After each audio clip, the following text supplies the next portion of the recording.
네, 사명 점검이라는 제목으로 말씀 나누기 원합니다. 하나님의 은혜로 구원받은 우리들은 정말 수많은 축복들을 누리며 살아가게 되는데요. 그 중에 한 가지 축복이 무엇이냐면 바로 우리가 살아가야 할 삶의 목적을 우리가 분명히 알게 된다는 축복입니다.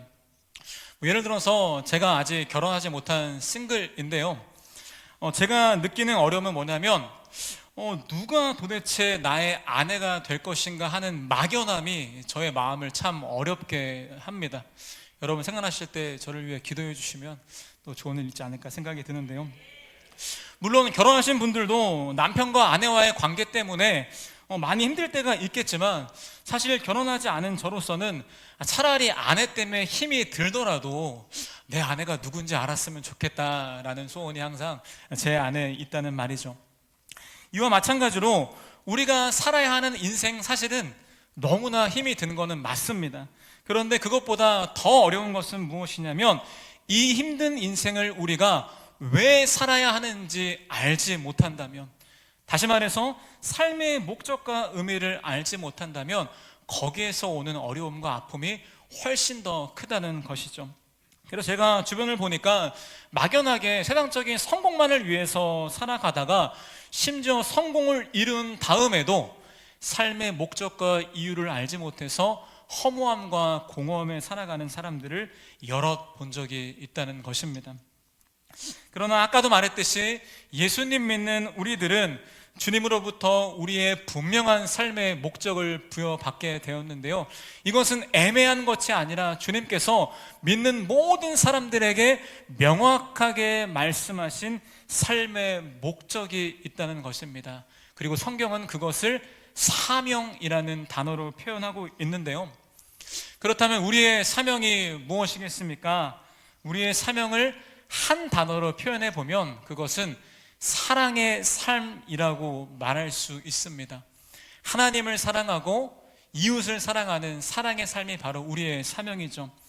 그리고 이 사명을 우리가 한 문장으로도 표현할 수 있는데요, 그 문장이 뭐냐면 바로 여기 있습니다.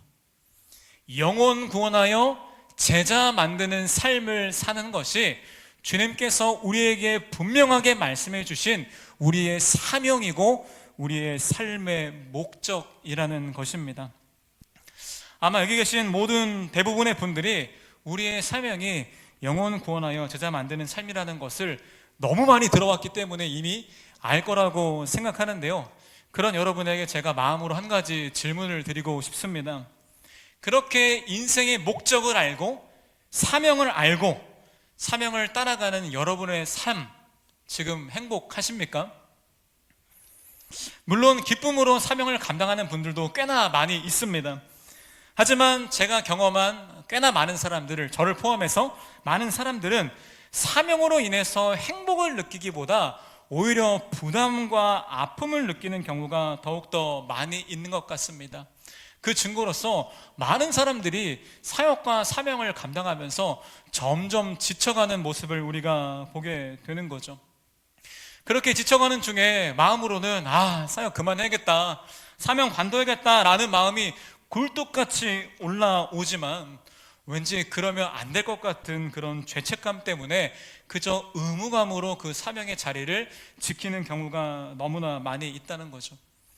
그런데 더 이상 그 사역과 사명 안에 기쁨이 존재하지 않기 때문에 억지로 버티게 되고 또 지치게 되는 이 신앙생활의 악순환의 고리가 형성되어지게 된다는 사실입니다. 우리는 이 신앙생활의 악순환을 반드시 끊어야 하는데요, 그렇다면 우리가 어떻게 이 신앙생활의 악순환을 끊을 수 있겠습니까? 제가 기도하면서 고민하다가 어떤 책을 읽게 되었는데요, 그 책에서 재미있는 이 답을 발견하게 되었습니다. 그 책의 제목은 인생 전환의 심리학 수업이라는 책인데, 이 저자인 황시투안이라는 사람이 많은 사람의 멘토로 활동하면서 사람들에게 조언했던 내용들을 담은 그런 책이었습니다. 그런데 이 책의 저자가 인생에 대해서 재미있는 표현을 하는데요, 인생을 순환이라고 표현하고 있습니다. 예를 들어서 어떤 사람의 인생은 그렇게 똑같이 살아도 계속해서 성장하고 성공하며 행복을 느끼는 선순환의 삶이 있다는 거죠. 반대로 어떤 사람은 그대로 인생을 살아가게 되면 계속해서 인생이 퇴보하고 실패와 불행을 겪게 되는 악순환의 삶의 흐름이 있다는 것을 이 저자가 이야기하고 있습니다. 그리고 이어서 저자는 이 악순환의 삶을 선순환의 삶으로 바꾸는 방법을 우리에게 제시해주고 있는데요, 그 방법이 바로 무엇이냐면 객관적인 기준으로 나의 삶이 지금 어떤 순환인지 점검하는 점검이 필요하다는 것입니다. 그래서 만일 우리 삶 가운데 악순환의 고리가 있다는 것을 점검을 통해 발견하게 되면 그 안 좋은 습관을 과감하게 끊어야 되고, 다시 한번 우리의 인생을 새로운 목표를 설정하며 나아갈 때 우리의 인생의 악순환의 고리가 선순환의 고리로 변화될 수 있다는 거죠. 사랑하는 여러분, 혹시나 우리의 사명이 분명히 뭔지 알고 있음에도 그 사명을 따라가는 삶이 지금 너무나 지치고 우리 안에 전혀 기쁨이 없는 상태라면, 여러분, 그때는 여러분이 사명을 포기해야 될 때가 아니라 우리의 사명을 다시 말씀을 통해서 점검해야 할 때인 것을 꼭 기억하시길 바랍니다. 오늘의 본문의 이야기를 잠깐 말하기 원하는데요, 오늘의 본문의 이야기는 뭐냐면 우리처럼 이미 사명을 알고 있었고 나름대로 사명을 따라가는 삶을 살았었지만 결정적인 순간에 예수님을 배신하며 사명대로 살지 못했던 이 베드로에 대한 이야기입니다. 그리고 본문에 보니까 그 베드로를 예수님께서 다시 사명의 자리로 부르고 계신데요, 저는 우리처럼 연약하여 넘어진 이 베드로를 다시 부르는 장면을 통해서 우리의 사명을 점검해보는 시간을 갖기 원합니다. 우리가 점검해야 할 기준은 두 가지인데요, 첫 번째는 우리가 사명의 삶을 살아야 하는 이유와 동기가 무엇인지 먼저는 사명의 동기를 점검해 봐야 합니다. 그리고 두 번째로는 어떻게 사명의 삶을 살아야 할지 이 사명의 방향에 대해서 점검해 봐야 합니다. 그런데 제가 한 주 동안 말씀을 준비하면서 원고를 적어보니까 여러분, 이 두 가지를 함께 쉐어하면 1시간이 설교가 넘습니다. 그렇게 전하면 여러분들이 마음 다치고 상처받을까봐 제가 이 설교를 반으로 나눠서 2번에 걸쳐 전하기로 결정하게 되었습니다. 그래서 오늘은 특별히 이 말씀을 통해서 우리가 사명의 삶을 살아야 하는 사명의 동기에 대해서 점검해 보는 시간을 갖기를 원합니다. 죄송한데 앞에 히터를 꺼주시겠어요? 목이 많이 타서요. 부탁드리겠습니다. 본론 들어가기 원하는데요, 그렇다면 우리가 이 말씀을 통해서 알 수 있는 우리의 사명의 삶을 살아야 하는 동기가 무엇일까요? 그 동기는 바로 사랑입니다. 우리의 사명의 동기는 바로 사랑이 되어야 한다는 거죠. 여러분, 신앙생활을 처음 시작하게 되면 이 교회 공동체 안에 속하게 되고요, 관계적인 적응이 끝나게 되면 보통 따라오는 순서가 뭐냐면 이 교회에서 추구하는 영혼 구원하여 제자 만드는 사명을 공동체가 함께 감당하기 위해서 이 각자의 달란트에 맞게 이 사역을 보통 시작하게 됩니다. 어떤 사람은 실제적인 목양 사역에 투입되어서 목자, 목녀, 예비목자, 교사 등으로 섬기게 되는 것이죠.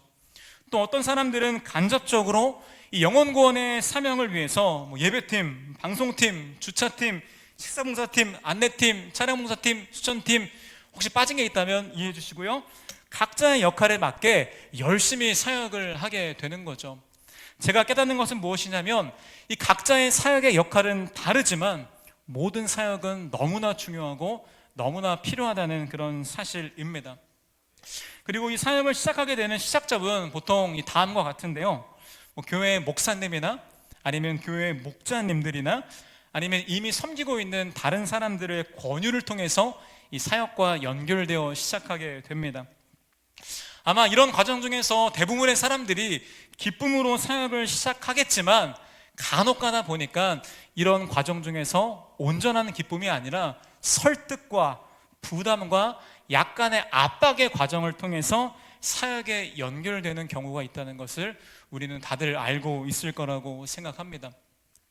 그런데 문제는 바로 그 이후에 생기게 되는데, 여러분, 사역이 즐거울 때는 아무런 문제가 없습니다. 그런데 중요한 것은 연약한 우리들은 사역하는 가운데 반드시 한 번 이상은 지치게 되는 순간을 맞이하게 된다는 거죠. 그런데 우리가 그렇게 사역 때문에 지쳤을 때 이 사역과 사명의 동기를 우리가 명확하게 기억하고 있지 않다면 그런 우리 마음 가운데 두 가지 잘못된 생각이 들어오게 되는 것을 볼 수 있습니다. 첫 번째로 들어오게 되는 잘못된 마음이 있는데 그것은 바로 변질된 책임감입니다. 변질된 책임감. 이게 뭐냐면 주님이 주신 사명이라서 책임을 지고 자리는 지키고 감당은 하고 있는데 그 마음 가운데 아무런 기쁨이 없는 상태인 거죠. 그러다 보니까 이 사역을 하면 할수록 계속 지쳐가는 것입니다. 그래서 마음으로는 이 사역 그만두면 좋겠는데, 그만두고 싶은데 나는 생각을 하지만 혹시나 이 사명 그만두면 주님께서 나를 사랑하지 않으실까 봐, 혹시 사명 그만두면 주님께서 나를 더 이상 축복해 주지 않으실까 봐, 혹은 다른 사람으로부터 책임감 없다는 소리를 듣고 싶지 않아서 다른 사람에게 좋은 사람으로 인정받고 싶은 마음 때문에 이 사명의 길이 너무 싫은데 그것을 끝까지 책임지고 자리를 지키는 것이죠. 그렇게 기쁨이 없다 보니까 이 맡겨진 사역을 할 때 열정을 쏟아붓지 않고 무엇보다 우리가 집중해야 할 영혼구원의 사역을 완전히 등한시한 채 그저 자리만 지키게 되는 겁니다. 다시 말해서 사역을 놓지도 못하고 사역이 기쁘지도 않은 이 신앙생활의 악순환의 고리가 생기게 되는 거죠. 여러분, 물론 어떤 순간에는 우리가 감정과 상관없이 의지적으로 책임감과 의무감을 다해서 자리를 지켜야 하는 순간이 분명히 있습니다. 그러나 이 시간이 너무나 길어지고 반복되어져서 우리 안에 아무런 행복과 기쁨이 전혀 없다면 그것은 정말 고통스럽고 안타까운 신앙생활이 되게 될 것입니다. 다음으로 우리 가운데 생겨나는 두 번째 잘못된 마음이 있는데 그것은 바로 무엇이냐면 책임 전가입니다. 책임 전가입니다. 아까 위에서 이야기했듯이 보통 사역을 시작하게 되는 경우는 누군가의 관계와 누군가의 권유를 통해 시작하게 되는데, 보통 이 사역을 시작하다가 처음에 사역이 조금 힘들면 이 정도의 불만을 시작하게 됩니다. 이 사역 자체에 대한 불만인데, 이 사역 너무 많다, 사역 진짜 힘들다, 이 사역만 좀 없으면 내가 좀 쉴 수 있을 것 같은데, 이 사역 없으면 내가 좀 괜찮을 것 같은데 라는 이 사역의 불평과 불만을 쏟게 되죠. 그런데 그 불평의 시간, 지침의 시간이 길어지게 되면 어느새 이 불평과 불만의 대상이 바뀌게 됩니다. 누구로 바뀌냐면 이 사역을 처음 연결해줬던 사람들에 대해서 불평과 불만이 생기게 되는 거죠.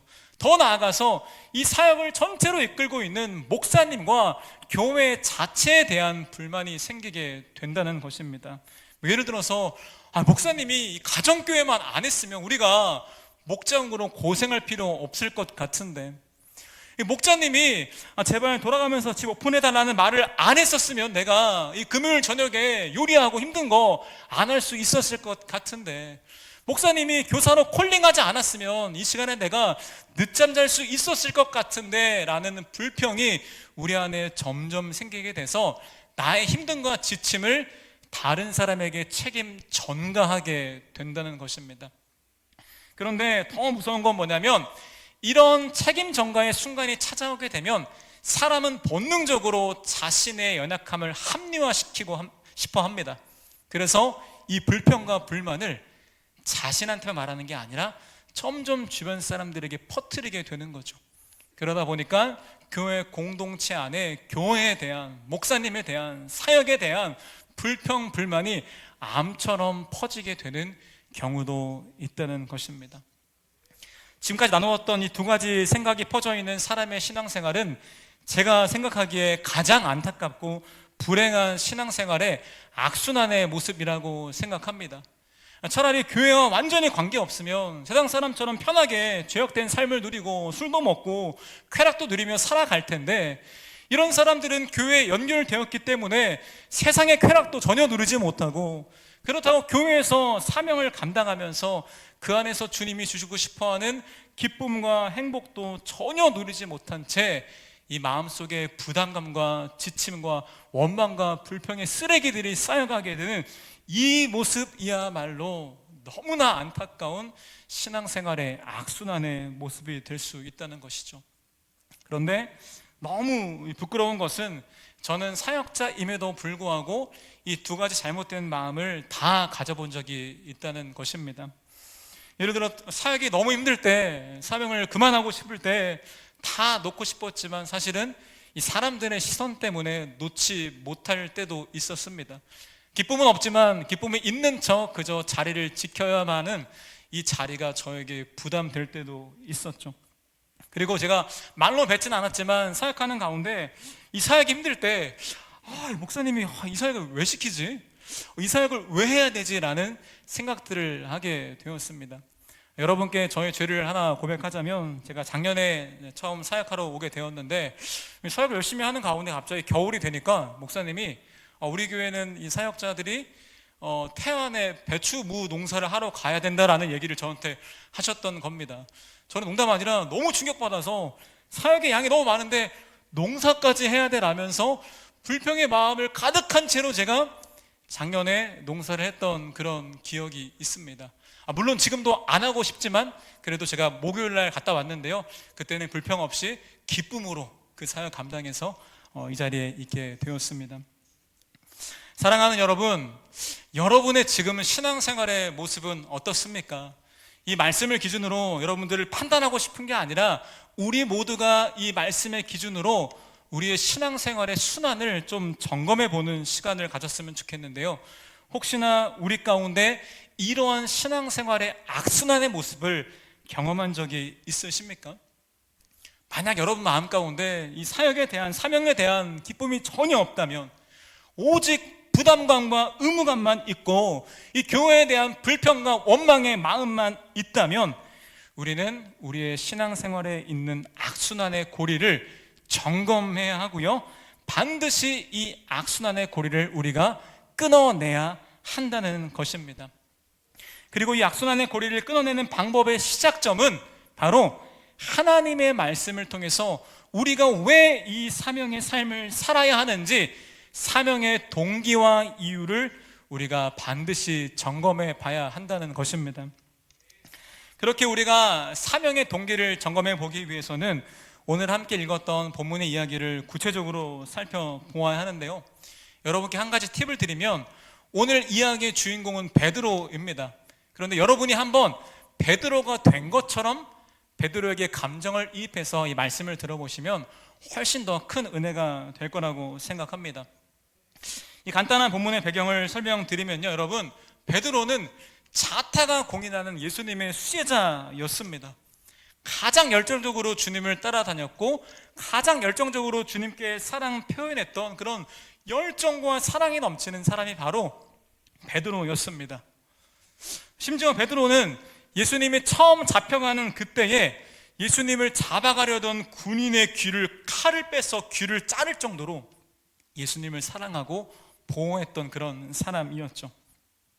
그런데 이 베드로에게 결정적인 위기의 순간이 찾아오게 되는데, 예수님께서 십자가에 처형하게 되는 그런 상황 속에서 막상 자신의 목숨이 위협되는 현실을 마주하게 되니까 이 베드로 마음 가운데 너무나 많은 갈등이 생겼던 겁니다.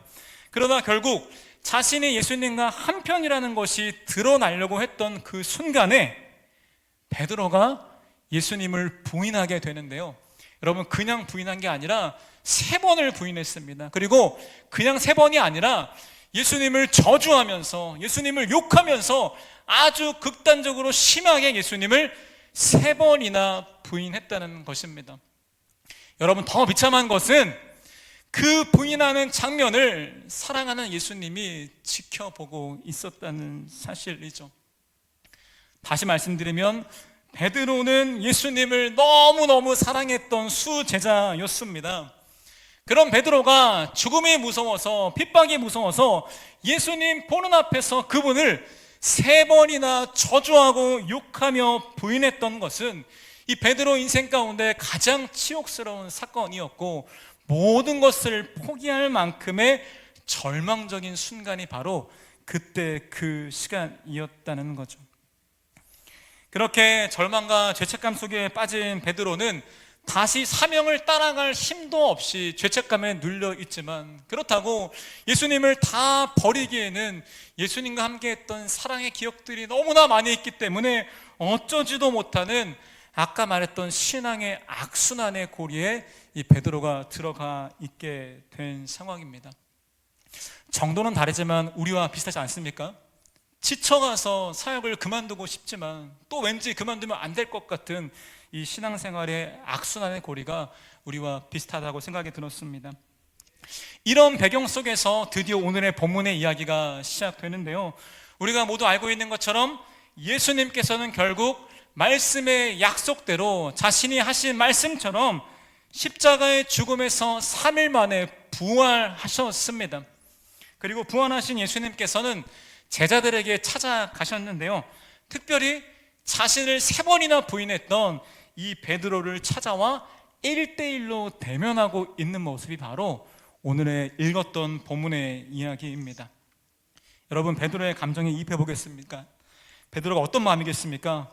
예수님을 부인했다는 죄책감으로 인해서 쥐구멍에 숨어버리고 싶은 그런 수치심이 있었을 수도 있고, 또 그렇게 보고 싶었던 예수님을 부활의 모습으로 눈앞에 볼 수 있다는 감격과 기쁨, 그리고 이 사랑이 공존했던 복잡한 마음이 바로 베드로의 마음이었을 거라고 생각합니다. 그렇게 베드로는 떨리는 손으로, 떨리는 눈으로, 떨리는 마음으로 예수님을 찌그치 바라보고 있습니다. 그런 가운데 정적을 깨신 분은 바로 예수님이었는데요, 오늘 본문의 15절 상반부 말씀에 보니까 예수님께서 갑자기 베드로에게 이런 질문을 하십니다. 우리 함께 읽도록 하겠습니다. 시작. 그들이 아침을 먹은 뒤에 예수께서 시몬 베드로에게 물으셨다.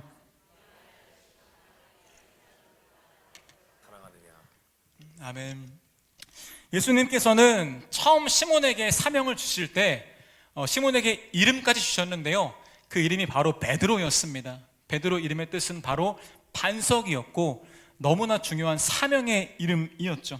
그리고 이후에 계속해서 주님께서는 베드로를 베드로라 부르셨는데요, 오늘 본문에 보니까 갑자기 예수님께서는 베드로를 베드로라 부르지 않고 이렇게 부르고 있는 것을 볼 수 있습니다. 요한의 아들 시몬아, 베드로의 원래 이름인 거죠. 예수님께서는 자신을 배신했던 베드로의 사명의 자격을 박탈하려고 그렇게 이름을 부르신 게 아니라 오히려 베드로의 연약함, 베드로의 있는 모습 그대로를 들추어 내신 후에 그 베드로를 치유하시고 베드로에게 다시 사명을 주시기 위해서 이 베드로의 원래 이름을 부르고 계신 것이죠.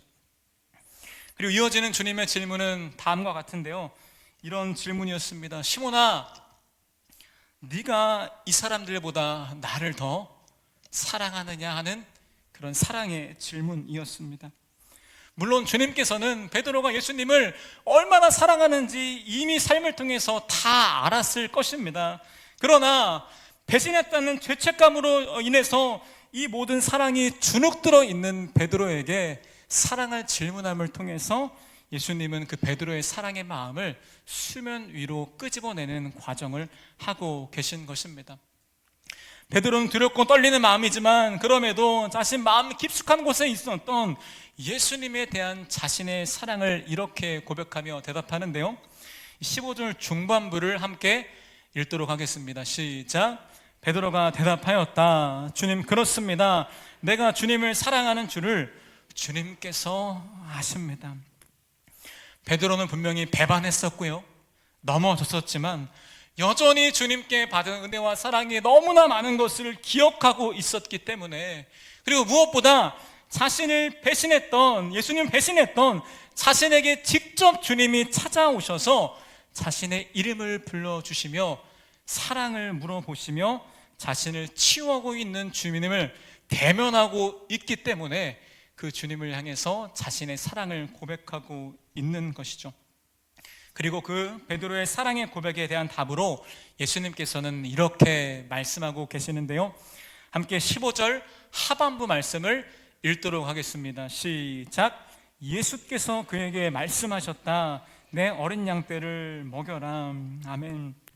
예수께서는 그저 사랑의 고백 듣는 것에서 끝나는 것이 아니라 그렇게 넘어지고 그렇게 죄책감에 시달려 있는 베드로를 다시 한번 사명의 자리로 불러주십니다. 그리고 예수님께서는 마치 예수님을 3번 부인했던 베드로의 상처와 실수를 치유하려고 하시는 것처럼 베드로에게 똑같은 질문을 3번 하시고 똑같은 대답인 양을 먹여라, 양을 쳐라 라는 대답을 하고 계신 것이 바로 오늘의 본문의 이야기입니다. 사랑하는 여러분, 이것이 바로 주님의 사랑인데요, 자신을 저주하며 부인했던 그 베드로의 연약함과 실수를 정죄하고 판단하신 것이 아니라 그저 사랑으로 용서하시는 것이 바로 주님의 사랑이라는 것입니다. 여러분, 이것은 진짜 놀라운 사랑입니다. 그런데 감사한 것은 무엇이냐면 이러한 주님의 사랑이 베드로에게만 향한 것이 아니라 지금 여기 모인 우리에게도 동일하게 적용된다는 겁니다. 저를 포함한 우리들 삶, 베드로보다 훨씬 더 많이 넘어지지 않습니까? 너무 자주 주님을 쉽게 부인하고 너무 죄를 자주 짓고 주님을 사랑한다고 말만 하지만 그런 삶을 살아가지 못하는 게 바로 우리고 바로 저의 삶인데, 그렇게 수없이 넘어지고 흔들리는 우리를 포기하지 않으시고 그때마다 우리에게 먼저 찾아오셔서 사랑으로 용서하시며 내가 너를 절대로 포기하지 않겠다, 내가 너를 사랑으로 붙들겠다라고 약속해 주신 그 약속이 바로 주님의 사랑이라는 겁니다. 그리고 주님께서는 그 어떤 것도 우리를 주님의 사랑에서 끊을 수 없다고 말씀으로 확증해 주셨는데요, 우리 함께 로마서 8장 38절 39절 2절 말씀을 우리 힘차게 읽도록 하겠습니다. 시작. 나는 확신합니다. 죽음도 삶도 천사들도 권세자들도 현재일도 장래일도 능력도 높음도 깊음도 그 밖에 어떤 피조물도 우리를 우리 주 예수 그리스도 안에 있는 하나님의 사랑에서 끊을 수 없습니다. 아멘. 여러분, 죽음도 삶도 우리의 모든 환경도 우리의 연약함도 때로는 원수의 공격도 그 어떤 것도 우리를 향한 하나님의 사랑에서 끊을 수 없다고 주님께서 확증해 주셨습니다.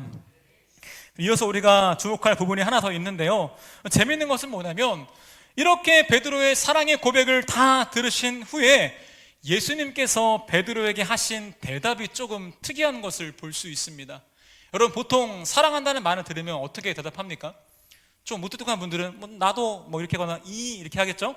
뭐 아니면 좀 친절한 분들은 나도 사랑해 라고 보통 사랑을 대답하는 게 일반적인 방법이잖아요.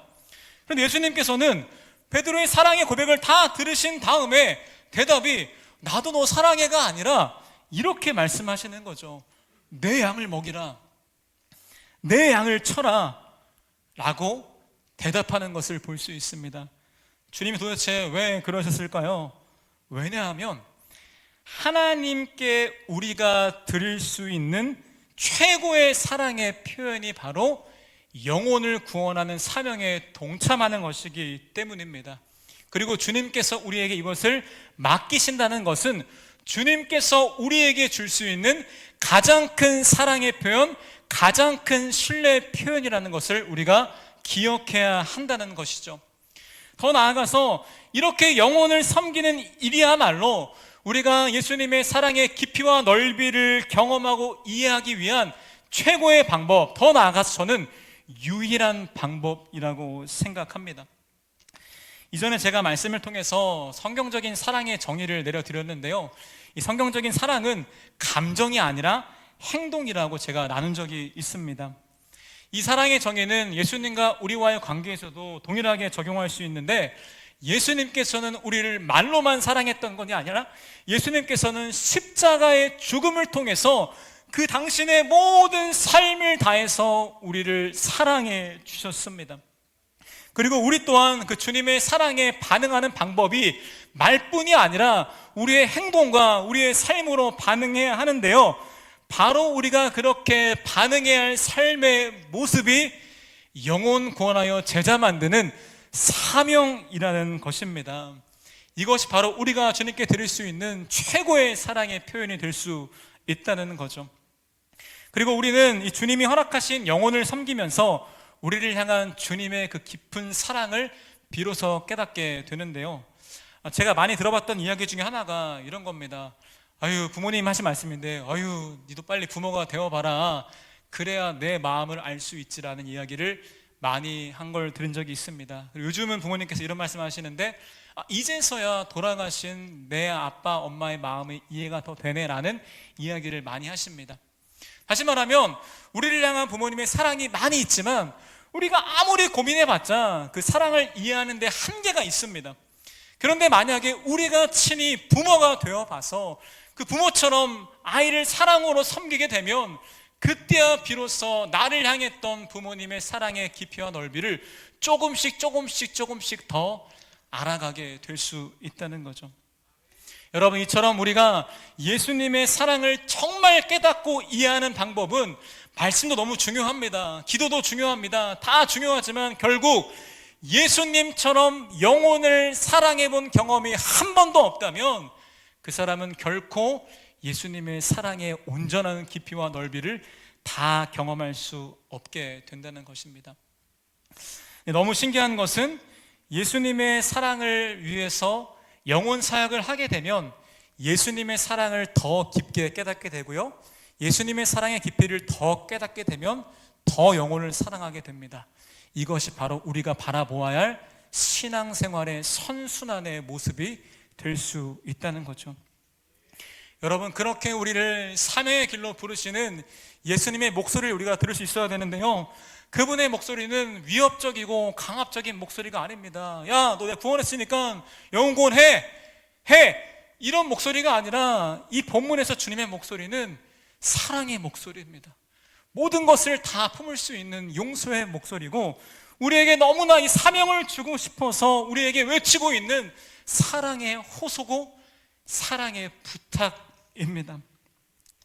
주님께서 주시는 영혼구원의 사명은 여러분, 예수님을 사랑하는 사람만, 그리고 예수님이 사랑하는 사람만 누릴 수 있는 특권이라는 것을 여러분 꼭 기억하셔야 됩니다. 사명은 사랑이고 사랑은 곧 사명이라는 것이죠. 여러분, 혹시 주님의 사랑을 경험한 적이 다들 있으십니까? 어떤 사람은 뜨겁게 감정적인 주님의 사랑을 경험한 사람도 있을 것이고, 또 어떤 사람은 따뜻하게 잠잠하게 마음을 감싸는 주님의 사랑을 경험한 분들이 있을 거라고 생각합니다. 그런데 여러분, 각자의 경험한 방식과 상관없이 만일 여기 모인 여러분이 죽을 수밖에 없는 우리를 위해서 대신 죽으신 그 십자가의 사랑을 기억하고 믿고 있다면, 삶의 목적 없이 방황하는 삶을 살던 우리에게 살아갈 이유와 목적을 주시고 그런 우리의 연약한 삶을 친히 인도해 주시는 그 은혜를 여러분들이 지금 누리고 계시다면, 우리를 하나님의 자녀로 불러주시고 영원한 생명을 주시며 우리에게 영원한 하나님의 나라를 선물로 주신 그 주님의 은혜와 사랑을 우리가 믿고 있다면, 여러분, 우리는 반드시 사명의 길을 걸어가야 합니다.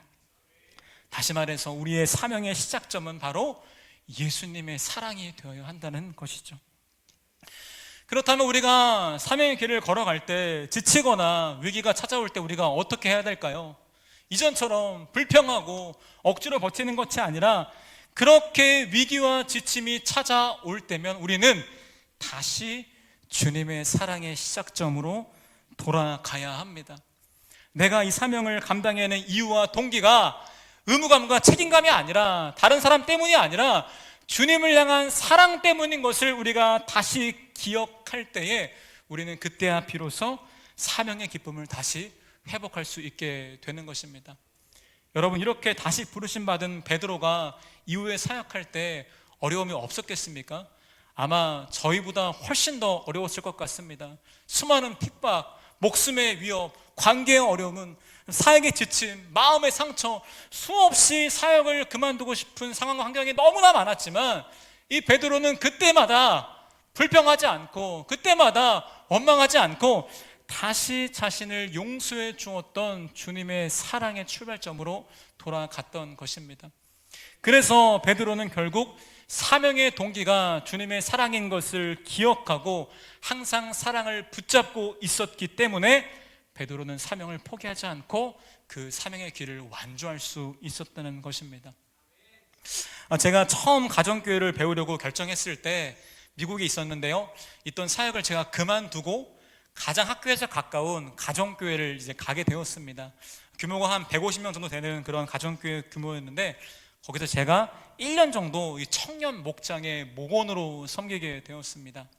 그 목장이 분가가 필요한 목장이었는데 예비 목자가 준비되지 않아서 거의 많게는 20명에 되는 사람을 여자 목자가 이렇게 섬기고 있었는데요, 상황을 보니까 저였으면 이 목자처럼 섬기지 못했을 거라는 생각이 들 정도로 너무나 어려운 상황이었죠. 먼저는 그 미국에서는 신분이 중요하거든요. 신분이 있어야 일을 할 수 있는데 이 여자는 온전한 신분이 없었습니다. 그래서 일을 해도 당연히 수입이 좀 적게 되었죠. 집도 크지 않았습니다. 그리고 나이가 좀 있는데 아직 결혼하지 않는 싱글인 상황이었죠. 다시 말하면 여러 가지 상황으로 이 사역하기가 너무나 어려운 상황이었습니다. 제가 처음 보자마자 마음으로 느낀 게 뭐냐면, 야, 저 목자 진짜 힘들겠다, 어떻게 사역하냐, 이렇게 생각했었죠. 그러다가 시간이 지나서 청년 목자와 친해지게 되었는데, 그때 제가 이 목자에게 이런 질문을 했습니다. 누구누구 목자, 혹시 목자하는 거 힘들지 않아? 라는 질문을 친해진 다음에 하게 되었는데요, 그 목자가 웃으면서 저한테 이렇게 대답하더라고요. 힘들죠. 너무 힘들죠. 그런데 제가 힘들 때마다 붙잡는 말씀 구절이 있거든요. 그러면서 성경책을 펴서 저한테 구절을 보여주는데요, 그 구절이 바로 저희가 읽었던 말씀 구절이었습니다. 그 청년 목자는 이 목자 사역이 힘들어하는 시간들이 많이 있는데 그때마다 다른 거에 책임 전가하고 불평하는 것이 아니라 다시 이 말씀을 붙들고 처음 시작했던 마음으로 돌아간다는 것입니다. 주님을 너무 사랑해서 주님께 사랑 표현하고 싶어 시작했던 이 목자의 사명이기 때문에 그 사랑으로 돌아가게 되었고, 그 목자는 사역하기 어려운 수많은 위기가 찾아왔음에도 불구하고 처음에 사랑의 부르심, 사명의 동기를 기억하고 있었기 때문에 이 목자는 넘어지지 않고 사명을 감당할 수 있었던 것이죠. 여러분, 저에게 그 당시에는 정말 충격이었습니다. 왜냐하면 저는 사역자임에도 불구하고 사역이 좀만 힘들면 마음으로 불평, 불만 쏟아내고 억지로 사역할 때가 많은 연약한 그런 사역자였거든요. 그래서 제가 그 이후로 결심한 것이 하나 있었는데요, 사명으로 지칠 때가 오면 책임 전가하지 말고 억지로 있지 말고 다시 한번 주님의 사랑으로 돌아가자라고 제가 결단하게 되었습니다. 사명이 흔들릴 때면 나를 처음 불렀던 그 주님의 사랑의 부르심으로 돌아가자라고 제가 결심하게 되었던 것이죠. 어제 밤 늦은 시간에 설교 준비 다 끝내고 혼자 앉아서 기도를 하는데, 제가 다시 한번 말씀 준비한 다음에 주님을 처음 만났던 첫사랑의 기억들을 회상해 보았습니다.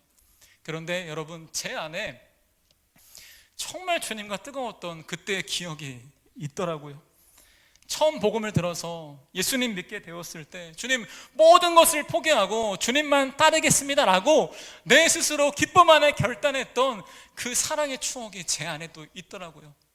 함께 사역했던 친구들과 밤새 교회 지하에서 모여서 찬양하고 찬양 만들고 기도하면서 밤새 시간을 보내는 그것이 너무나 기뻤던 그 시간이 제 안에 있었더라고요. 주님을 사랑해서 영혼을 위해 맨날 눈물로 기도했던 그때 기억이 제 안에 있다는 것을 보게 되었습니다. 여러분, 정말 신기한 것은 그렇게 주님과의 사랑을 제가 회상하니까 어느새 제 가슴이 뜨거워지는 것을 경험하게 되었습니다. 제 안에 주님의 사랑이 넘쳐나는 것을 발견하게 되었던 거죠. 그렇게 저는 어제 늦은 시간까지 사명의 이유를 점검하면서 주님과의 귀한 시간을 보내게 되었습니다. 사랑하는 여러분, 우리가 사명의 삶을 살아야 하는 이유는 하나님 나라의 일꾼이 부족해서가 아닙니다. 우리가 사명의 삶을 살아야 하는 이유는 억지로 착출되어서 의무감에 해야 되는 것이 결코 아닙니다. 우리가 사명의 삶을 살아야 하는 이유는 우리가 예수님의 사랑을 경험했기 때문에, 그리고 우리가 예수님을 사랑하기 때문이라는 것을 반드시 기억해야 합니다. 그리고 우리가 넘어질 때, 실패할 때마다 돌아가야 할 곳은 어떤 곳도 아닌 주님의 사랑이라는 것을 우리 모두가 마음에 새기게 되기를 진심으로 축복합니다. 결론의 말씀 드리기 원합니다. 주님께서 여러분 지금 이 시간에도 우리에게 동일하게 질문하고 계시는데요, 그 질문은 여러분 바로 이것입니다. 네가 나를 사랑하느냐? 네가 나를 사랑하느냐? 그 주님의 목소리는 부담과 협박의 목소리가 아니라 우리의 모든 것을 용서하시고 우리를 붙드시는 사랑의 목소리입니다. 혹시나 이 가운데 아직까지 그 주님의 사랑을 경험한 적이 없는 분들이라면 여러분 무리한 사역하지 마시고 무리한 사명에 대한 부담 갖지 마시고 먼저 그 주님의 사랑을 경험하는데, 그 주님의 사랑을 알아가는데 여러분의 모든 삶을 쏟았으면 좋겠습니다. 그리고 혹시 이 가운데 주님의 사랑을 경험하신 분들이라면 여러분 다른 무엇보다 영혼 구원 사역에 반드시 동참하셔야 합니다. 또한 혹시 사명의 길을 걸어가다가 넘어졌거나 힘들거나 흔들리고 포기하고 싶은 분들이 계시라면 여러분 지금 그때는 사명을 포기할 때가 아니라 사명을 점검할 때라는 것을 기억하기 원합니다. 그리고 사명의 동기가 주님의 사랑인 것을 기억하며 다시 한번 주님과의 뜨거웠던 사랑을 우리 마음에 되새겨야 한다는 것입니다. 여러분 사명은 사랑이고 곧 사랑은 사명입니다.